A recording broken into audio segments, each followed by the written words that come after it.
Topinambur oder man kann auch Topinambur sagen. Hallo bei Hennenglück im Biogarten.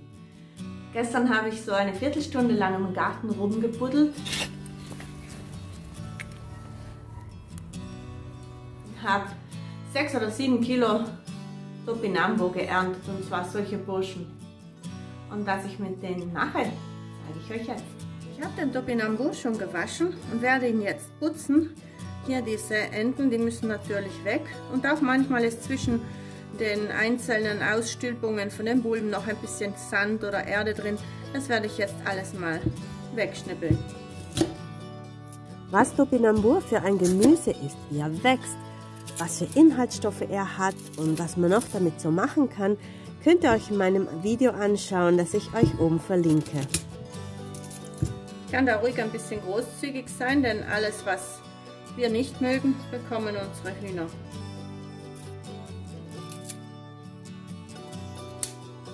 Auch da, wo schon früher, vielleicht schon beim Ernten, etwas abgebrochen ist von diesen Bulben, das schneide ich weg, das wird so rot verfärbt.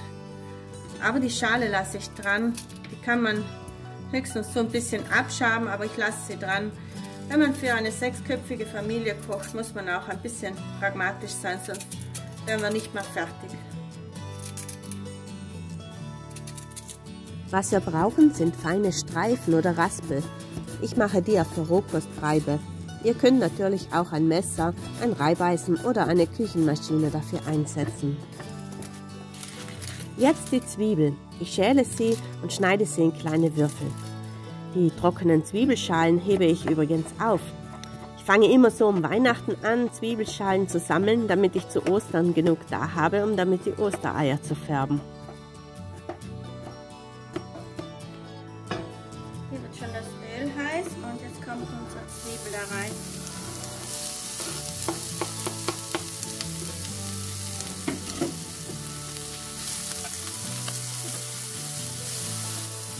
Zwei Zweige Thymian dazu.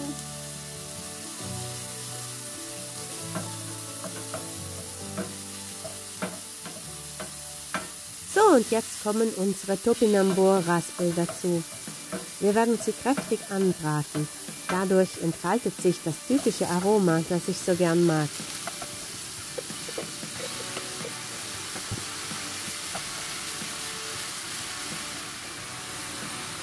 Salz würzen.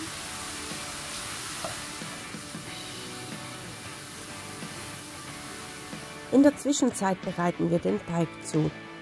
Dafür brauchen wir 150 Gramm Mehl, 200 Milliliter Milch und 3 Eier. Die genauen Mengenangaben findet ihr in der Videobeschreibung. Die Eier gebe ich nacheinander in den Teig und würze ihn mit Salz.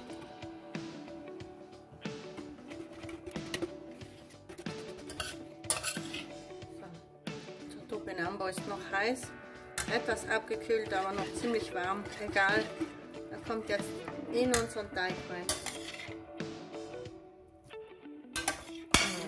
Riecht schon ganz herrlich, typisch Topinambur, so nussig, bisschen süß,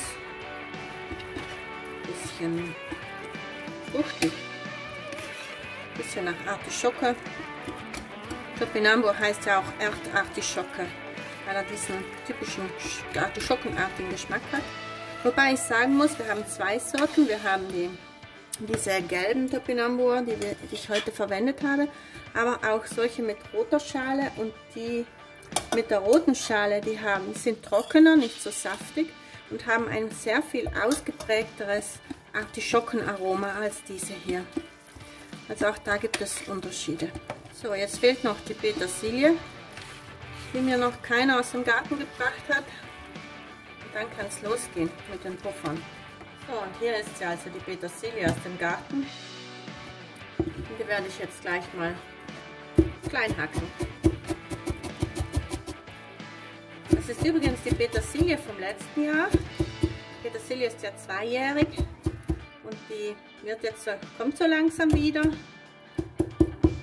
Bis zur Blüte, also bis die Petersilie Blüten schiebt, kann man sie natürlich auch im 2. Jahr verwenden. Und das machen wir